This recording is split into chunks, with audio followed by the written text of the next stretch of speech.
had the chance to go flying with somebody who knows a lot more about the CT than I did, and I wanted to have him compare notes on the CTLS with the 912 carbureted engine versus the injected engine, which happens to be in this particular airplane we're sitting in. I'm Dan Johnson, and I'm speaking with Tom Baker. Tom, welcome to Midwest again. How many years you been here? This will be the 5th year. I've been here for every year of the show. Every year of the show? Yep. I was I was the second vendor to sign up for the show. Is that right? Yeah. Well, you're kind of a local boy here, right? You're not too far away. Tell us a little bit about where you're located and what your business is about. I'm located at the Albany Noble Airport. The identifier is Oscar Lima Yankee. And I run the FBO. I'm airport manager, and I'm also a dealer for flight design and a service center for flight design. I bet you have to take out the trash too, huh? I'm chief cook and bottle washer. I've got to do everything. You know, folks like you are real important to the trade, so yeah. Thank you, Tom. So in your business, how long have you been representing flight design?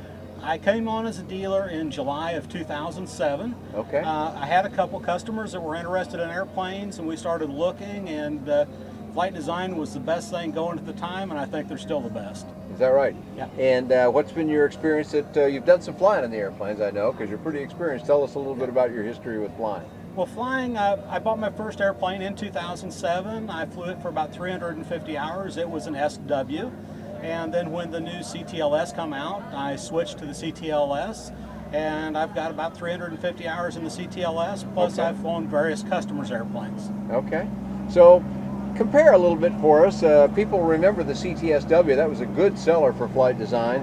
SW means shorter wing than the previous model, which had kind of almost a too long a gliding wing for American preferences. So they went to the SW, but compare the SW with the LS for us a little bit. Well, the SW is a very nice flying airplane. It's very quick, very responsive. And for somebody that was transitioning out of a standard GA airplane, it was almost too touchy for them. Ah, okay. So a little sports car like. Yeah, kind of like a sports car.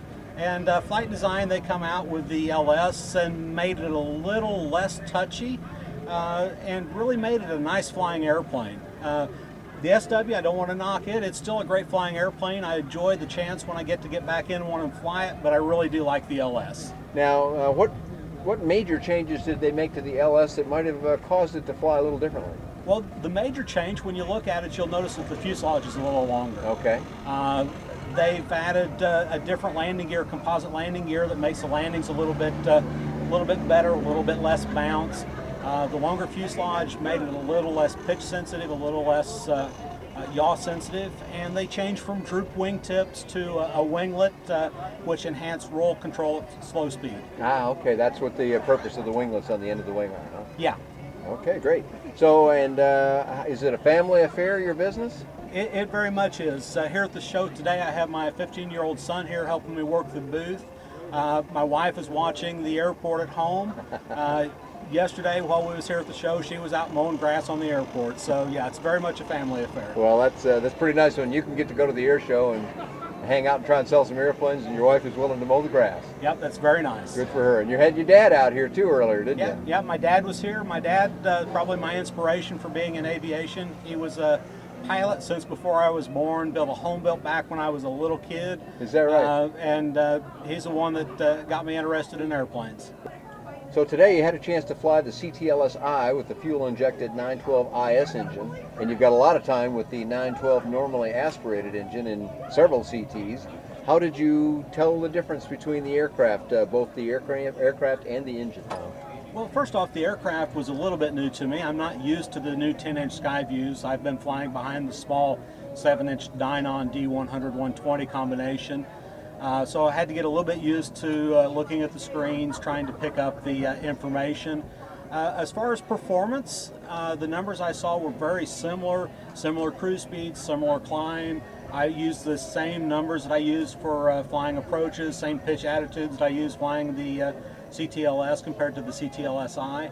I didn't see any big difference other than fuel flow. Fuel flow was definitely lower for the CTLSi.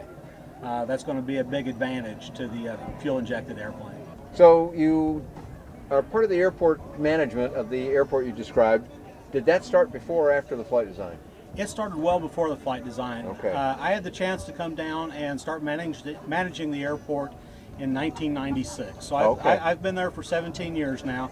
managing the same airport. It's a nice small Midwest airport. We have 2 runways, 4,100 feet and 3,600 feet. Almost always never have more than a 45-degree crosswind with the 2 runways. Sure. We've got T-hangars on the airport, and then I've got the service center. There's, like we said before, I'm a small operation. I work in the shop. I'm a mechanic. I'm an IA. I have Rotax training to work on the engines for the flight design, and also flight design specific training and flight design service center. Yeah, in order to work on this airplane, just because you're a dealer, you don't get to work on it. Just because you're a mechanic, you don't get to work on it necessarily. You had to go take some classes to learn how to do that? Yes, I had to go take classes. I went to classes down in Sebring, Florida at Lockwood Aviation.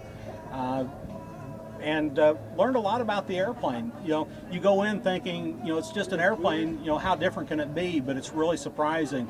Both the engine and the airframe is quite a bit different than most of the standard category airplanes that I was used to working on.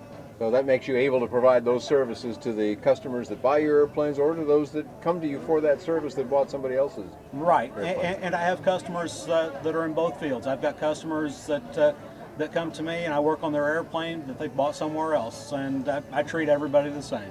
Great, good for you. So you've flown other light sport aircraft? I've flown a few other light sport aircraft. I have a lot of flight time in airplanes that are light sport that were built before the light sport definition came out. I have flight time in Taylor Crafts and J3 Cubs and Aronkas. And as far as a new light sport aircraft, I've not had the opportunity to fly a lot of different airplanes. Have a little bit of time in a Savannah, a little bit of time in a Raleigh Storm. Okay. But most of my time has been in the Flight Design CT. And I'm guessing you kind of like that one a lot.